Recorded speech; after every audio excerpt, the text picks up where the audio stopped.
समय के सर्वश्रेष्ठ उपयोग का 17वां सिद्धांत। समय की बर्बादी के गुरुत्वाकर्षण नियम को जानें। आम अमेरिकी कर्मचारी के कामकाज में एक दिन में 50 व्यवधान आते हैं, जिनमें से 70% का उसके काम से कोई संबंध नहीं होता। W Edwards Deming. यदि आप हवा में छलांग लगाए तो क्या होगा? पृथ्वी की गुरुत्वाकर्षण शक्ति के कारण आप नीचे आ जाएंगे। यही समय के मामले में भी होता है। जैसे ही आप कोई महत्वपूर्ण काम शुरू करते हैं, वैसे ही बाधाओं की गुरुत्वाकर्षण शक्ति सक्रिय हो जाती है और आपको नीचे धकेलने लगती है। दूसरे लोग आकर आपके काम में विघ्न डालते हैं। वे आपसे कोई दूसरा काम करने को कहेंगे, कोई आपसे मिलने आ जाएगा, किसी का फ़ोन आ जाएगा, बॉस आपको कोई अत्यावश्यक काम थमा देगा, पत्नी बाजार से कोई ज़रूरी सामान मंगाएगी, बच्चे होमवर्क में आपसे मदद मांगेंगे। यह और कुछ नहीं, गुरुत्वाकर्षण का नियम है। जैसे ही आप कोई महत्वपूर्ण काम शुरू करते हैं, रुकावटें सामने आने लगती हैं, अन्य तात्कालिक कार्य हावी होने लगते हैं और परिस्थितियाँ विकट हो जाती हैं।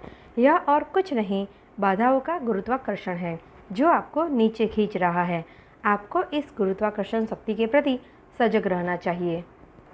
याद रखें, इस दुनिया में दूसरों की तरक्की देखकर जलने की परंपरा है। इस दुनिया में दूसरों की टांग खींचने की परंपरा है। इस दुनिया में दूसरों के पर कतरने की परंपरा है। इसलिए आपका ऊपर उठना आपके आसपास के लोगों को, शायद आपके रिश्तेदारों को भी पसंद नहीं आएगा और वे उसमें अपनी ओर से बाधा डालने की पूरी कोशिश करेंगे। इससे बचने का उपाय बहुत ही सरल है। अपना मुंह बंद रखें। किसी को भी यह न बताएं कि आप कोई महत्वपूर्ण काम कर रहे हैं, आपने एक नई आदत डाली है या आप कितने ऊपर पहुंचना चाहते हैं। अगर आप डींगे हाँकने या अपनी योजना बताने के प्रलोभन से बच जाए तो आपका इरादा किसी को पता नहीं चल पाएगा और आप बहुत सी अनावश्यक अड़चनों से बच जाएंगे। किसी को यह पता न चलने दे कि आप ऊपर उठने की कोशिश कर रहे हैं, वरना आपको नीचे खींचने में वे अपनी पूरी शक्ति लगा देंगे। इसलिए समय के सर्वश्रेष्ठ उपयोग का 17वां सिद्धांत है, समय की बर्बादी के गुरुत्वाकर्षण नियम को जानें। देखिए, हर अच्छे काम में बाधाएं हमेशा आती है, इसलिए पहले से ही उनके लिए तैयार रहें और उनसे निपटने की योजना बना लें। अगर आप घर पर कोई महत्वपूर्ण काम कर रहे हैं तो उसी समय कोई आपसे मिलने चला आएगा, पड़ोसी का गपशप करने का मूड हो जाएगा, पत्नी या बच्चों को कोई ना कोई ऐसा काम याद आ जाएगा जो आपके बिना नहीं हो सकता। इसके अलावा आपके मोबाइल फ़ोन पर कोई दोस्त या रिश्तेदार भी आपसे लंबी बातचीत करने के मूड में हो सकता है। बाहरी संसार के आक्रमण के पैंतरों को पहचानना सीखें ताकि उनकी वजह से आपके महत्वपूर्ण काम पर असर न हो। मिलने जुलने वालों से निपटने की स्पष्ट नीति अनिवार्य है। विनम्रता लेकिन दृढ़ता से यह कहना सीखें कि आप इस समय महत्वपूर्ण काम कर रहे हैं, इसलिए आप बाद में उनसे बात करेंगे। यही नीति मोबाइल फ़ोन पर भी अपनाएं।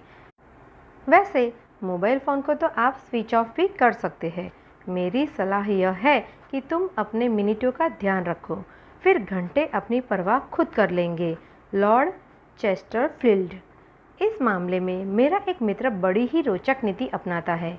उसके घर में 2 दरवाजे हैं और जब उसे किसी आगंतुक या व्यवधान पसंद नहीं होता तो वह सामने वाले दरवाजे पर बाहर से ताला लगा देता है ताकि आगंतुक ताला देखकर लौट जाए। शायद आपको ताला लगाना पसंद न हो, लेकिन आपको कोई ना कोई नीति तो अपनानी ही होगी। आप चाहे जो नीति अपनाएं, लेकिन लोगों की नीचे खींचने वाली गुरुत्वाकर्षण शक्ति से निपटने के उपाय सोचकर रखें।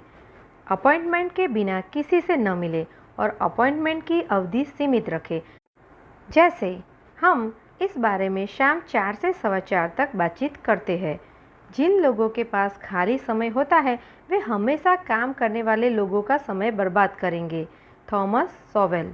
मशहूर सिविल इंजीनियर ब्रुनेल के ऑफिस में केवल एक ही कुर्सी रखी रहती थी ताकि उन्हें हमेशा याद रहे कि उनके पास बर्बाद करने के लिए समय नहीं है।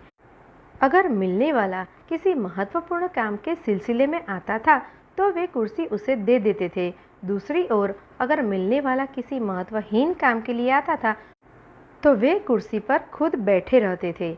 जाहिर है, जब ऑफिस में एक व्यक्ति बैठा हो और दूसरा खड़ा, तो केवल काम की ही बातें हो सकती है, फालतू बातों का माहौल नहीं बन पाता। समय के मामले में हेनरी फोर्ड भी इतने ही दूरदर्शी थे। जब कामकाज के संबंध में उन्हें कोई समस्या आती थी, तो वे मैनेजर को अपने चैम्बर में बुलाने के बजाय उनके चैम्बर में जाकर मिलते थे। इस बारे में उन्होंने कहा था, मैंने पाया है कि मैं सामने वाले को अपने ऑफिस से उतनी जल्दी नहीं निकाल सकता जितना उसके ऑफिस से खुद को निकाल सकता हूँ। इन महान लोगों की तरह आपको भी बाधाओं को जल्दी से जल्दी दूर करने की योजना बना लेनी चाहिए, ताकि आप अपने समय का सर्वश्रेष्ठ उपयोग कर सके। एक दिन बिस्मार्क एक अंग्रेज राजदूत से बातचीत कर रहे थे। कुछ समय बाद राजदूत ने बिस्मार्क से पूछा, आप उन आगंतुकों से कैसे निपटते हैं जो आपका इतना सारा कीमती समय बर्बाद कर देते हैं? बिस्मार्क ने जवाब दिया, मेरा एक अचूक तरीका है।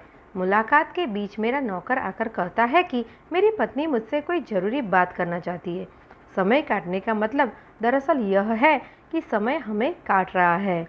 Sir Osbert Sitwell. जिस पल बिस्मार्क यह कह रहे थे, उसी समय एक नौकर आया और उसने बिस्मार्क से कहा कि उनकी पत्नी उनसे कोई ज़रूरी बात करना चाहती है। कानून उस डाकू को कभी नहीं पकड़ता है जो इंसान की सबसे बेशकीमती चीज़ समय को चुराता है। नेपोलियन।